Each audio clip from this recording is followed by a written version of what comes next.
Hello बच्चों, चलिए प्रश्न को पढ़ते हैं। 35 डिग्री सेंटीग्रेड ताप तथा 1.2 बार पर दाब पर 120 ml धारिता वाले पात्र में गैस की निश्चित मात्रा भरी है। यदि 35 डिग्री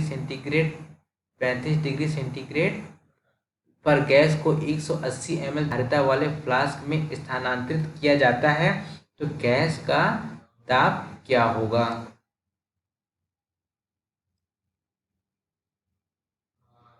मुख्य अवधारणा।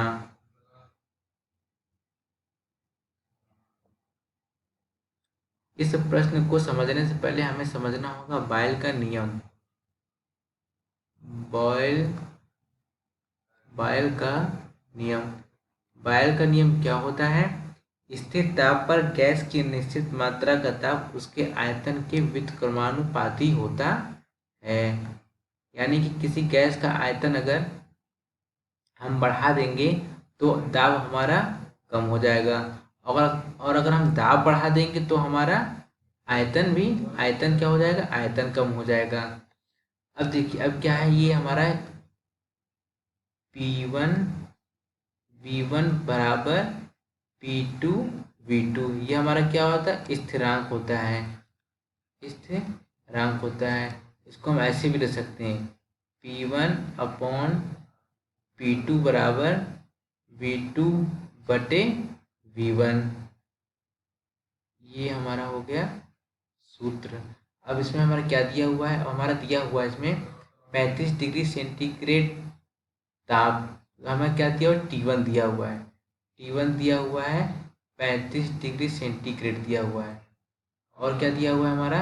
1.2 बार। 1.2 बार मतलब हमारा यहाँ पे P1 दिया हुआ है, 1.2 बार हमारा दिया हुआ है, दाब दिया हुआ है। अब क्या लिखा है हमारे? V1 दिया हुआ है। V1 दिया हुआ 120 ml।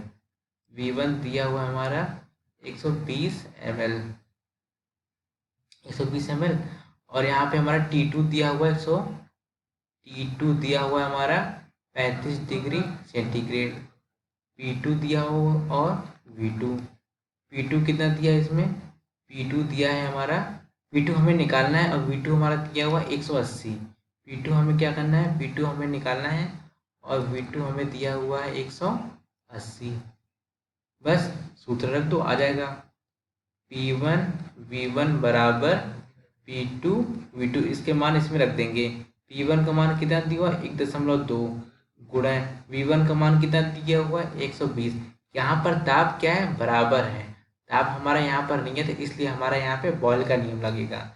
P2 हमें क्या करना है? निकालना है, और V2 का मान कितना दिया हुआ है? 180। ठीक है, इसको हल कर लेंगे। इसको हल करने पर हमारा जो उत्तर आएगा 0.8 बार। ये हमारे प्रश्न का उत्तर है। आशा करते हैं आपको समझ आया होगा। धन्यवाद।